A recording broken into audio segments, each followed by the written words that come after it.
Assalamualaikum warahmatullahi wabarakatuh. Perkenalkan, nama saya Dwi Rizky Mesa dari D3 Manajemen Informatika kelas A dengan NPM 200705136. Di sini saya akan mempresentasikan hasil resume saya. Langsung saja kita ke PPT-nya.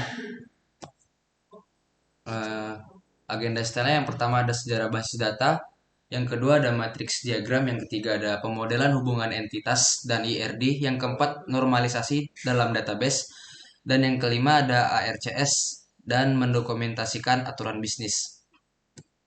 Sejarah basis data.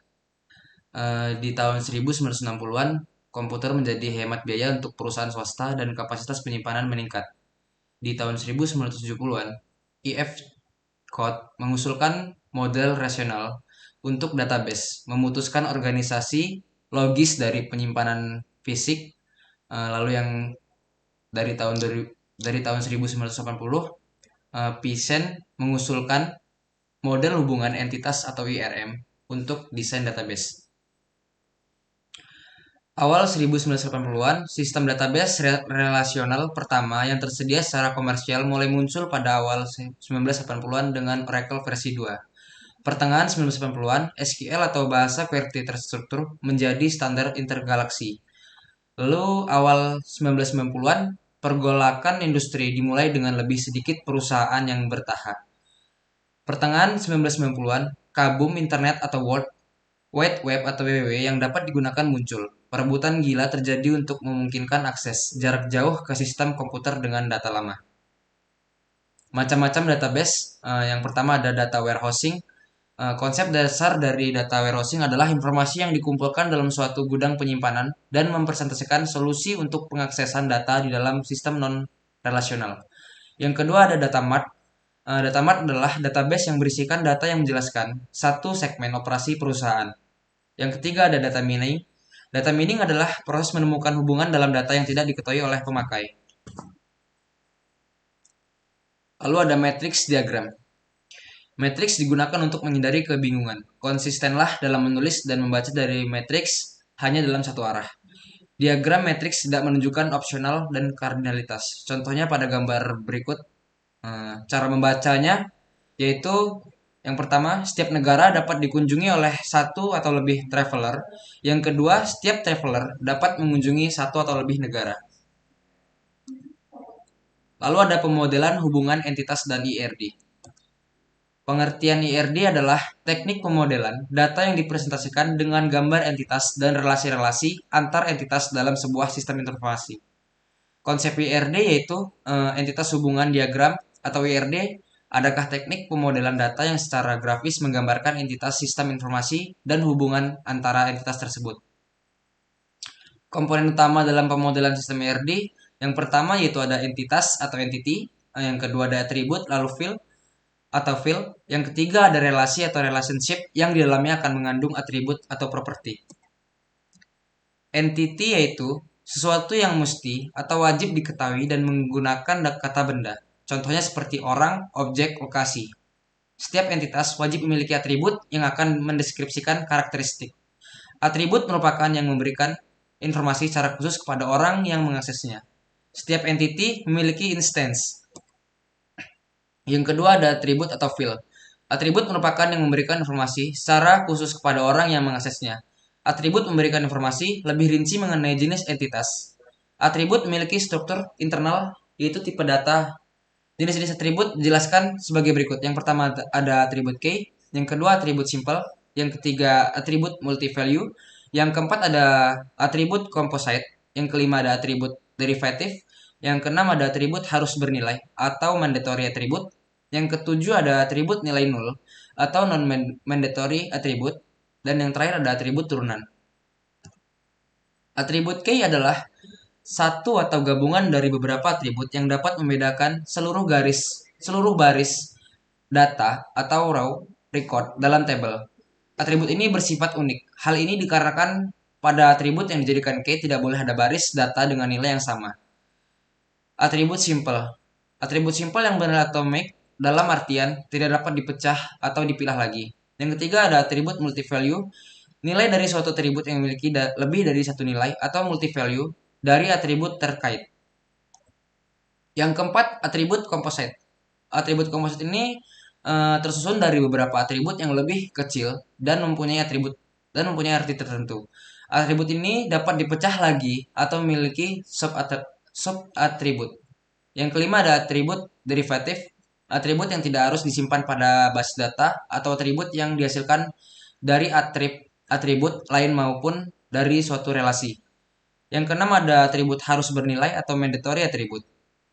Ini bernilai yang harus memiliki nilai, sehingga dapat dikatakan tidak boleh bernilai kosong.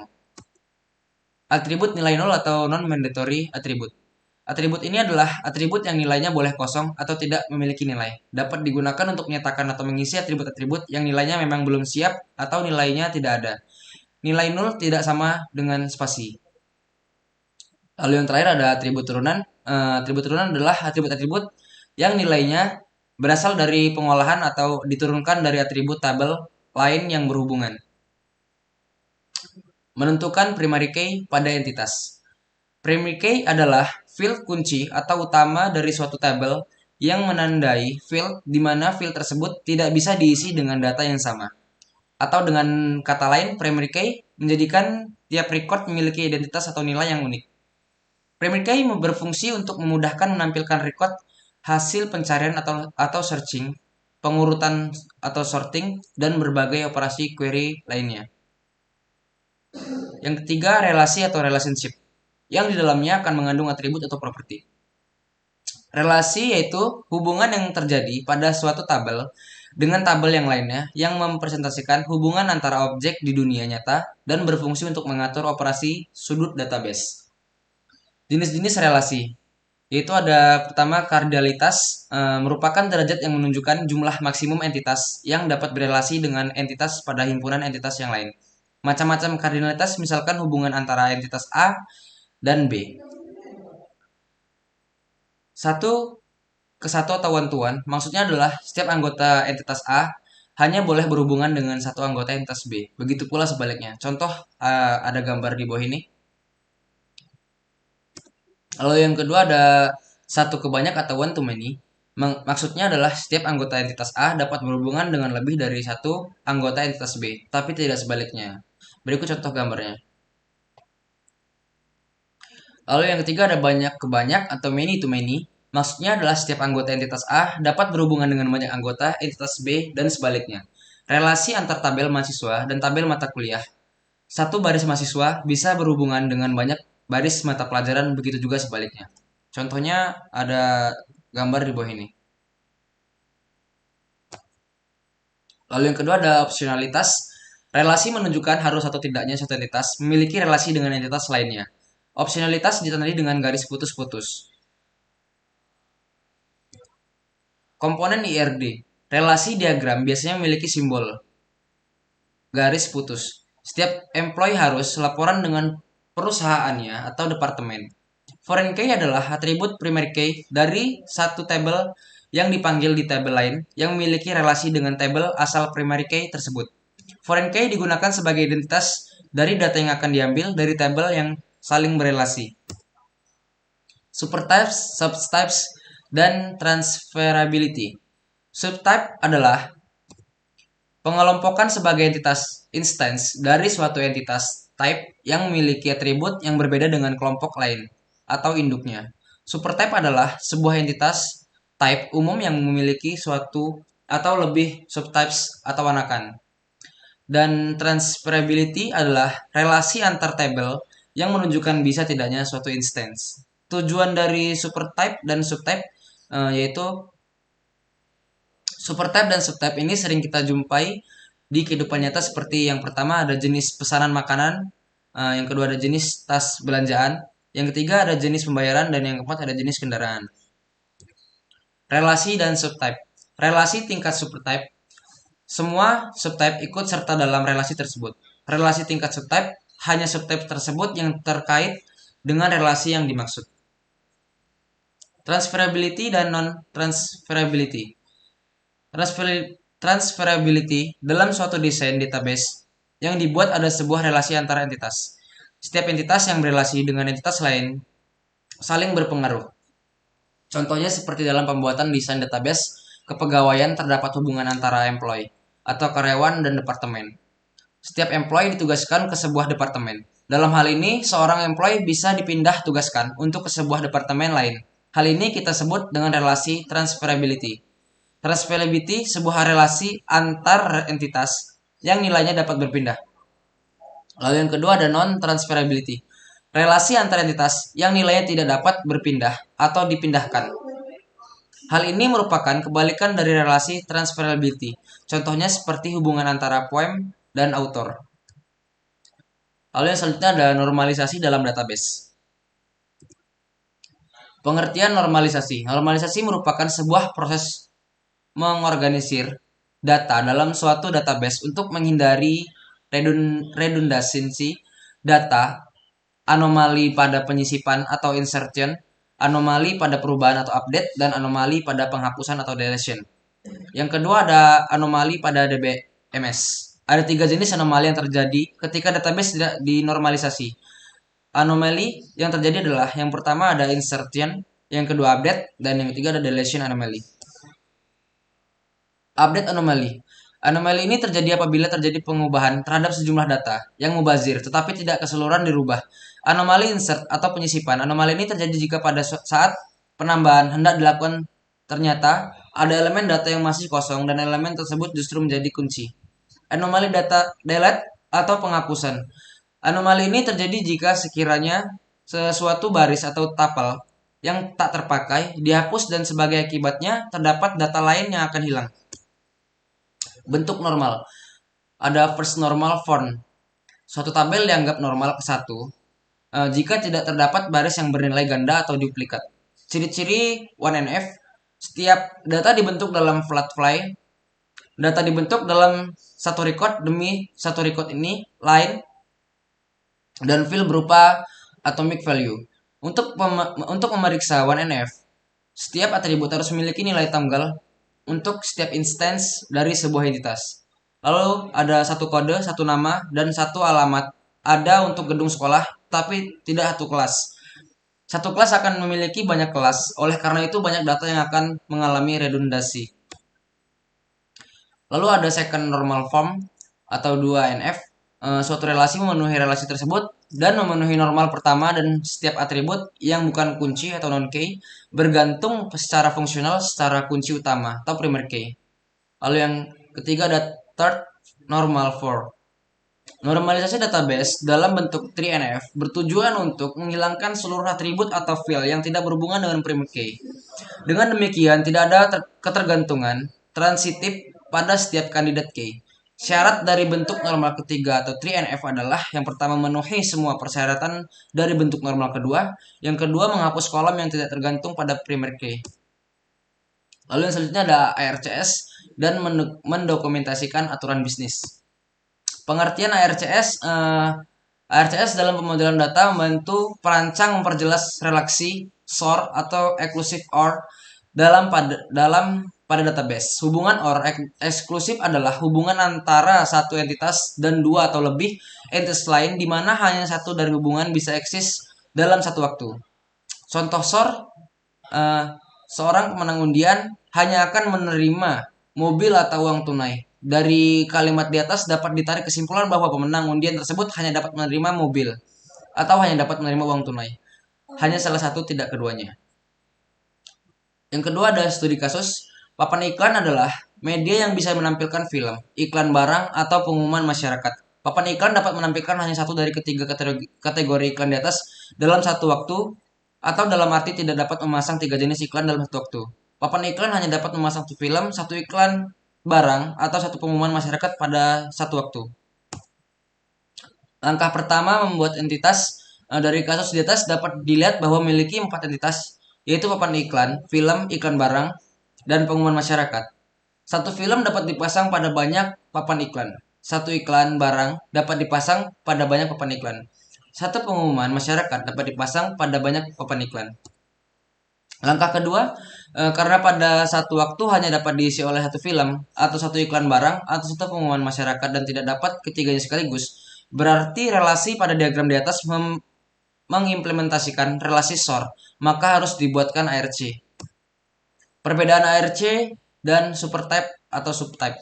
Pada beberapa kasus tidak semua mutual eksklusif harus dibuat ARC, namun ada beberapa kasus yang hanya harus dibuat supertype atau subtype pada pemodelannya. Mendokumentasikan aturan bisnis. Salah satu tujuan utama pemodelan adalah untuk memastikan bahwa semua bagian informasi yang diperlukan untuk menjalankan bisnis dikenali. Ada mengidentifikasi dan mendokumentasikan aturan bisnis adalah kunci untuk memeriksa keakuran dan model data Anda kelengkapan.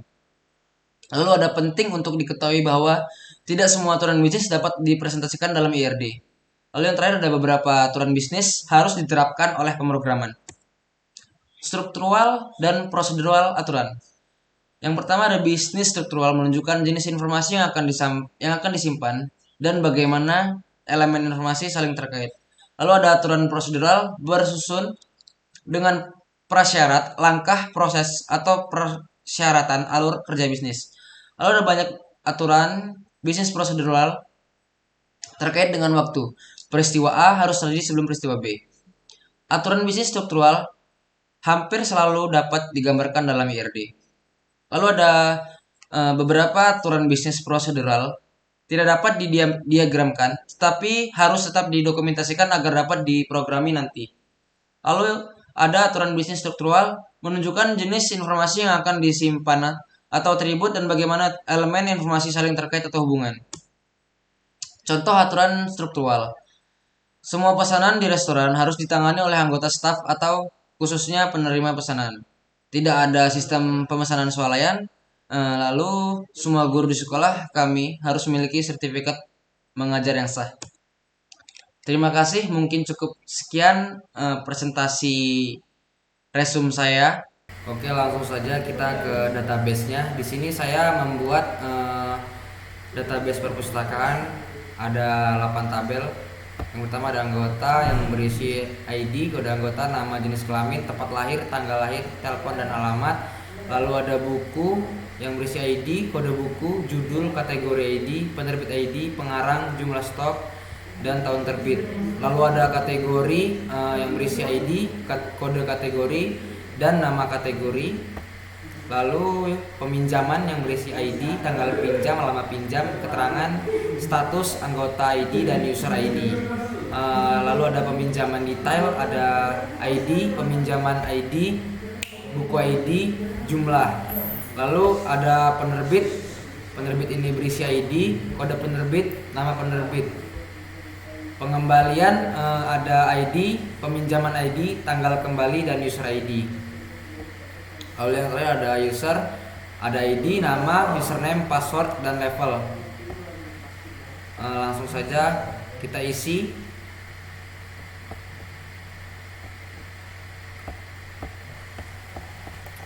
Create table-nya di sini.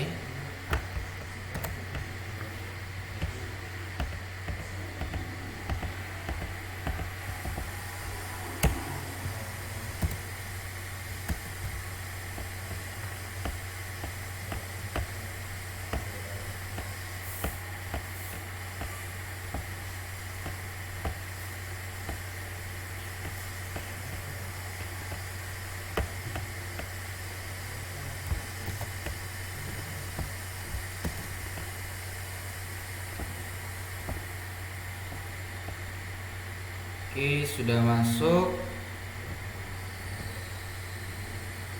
masuk datanya OB.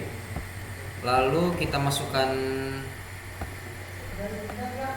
insert.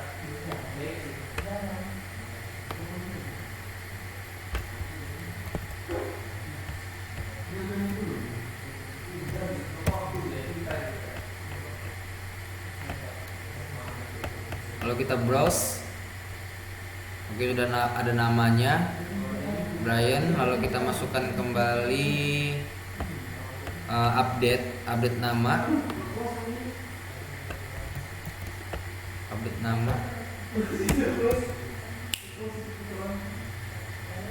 Lalu kita browse. Oh, salah, lalu kita go.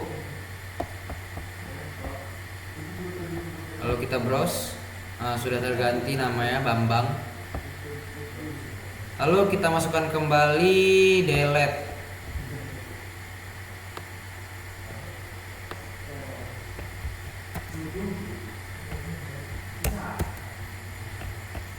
go, browse. Oke, terhapus. Lalu kita masukkan yang terakhir yaitu view data.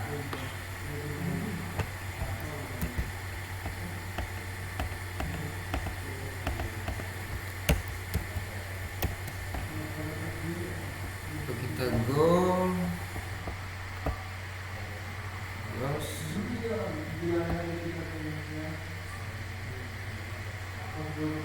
Sini ada view data. Oke, di sini datanya sudah ada. Mungkin cukup sekian hasil presentasi dari saya. Bila ada kata-kata yang paling berkenan di hati, saya mohon maaf. Saya akhiri, wabillahi taufiq wal hidayah. Wassalamualaikum warahmatullahi wabarakatuh.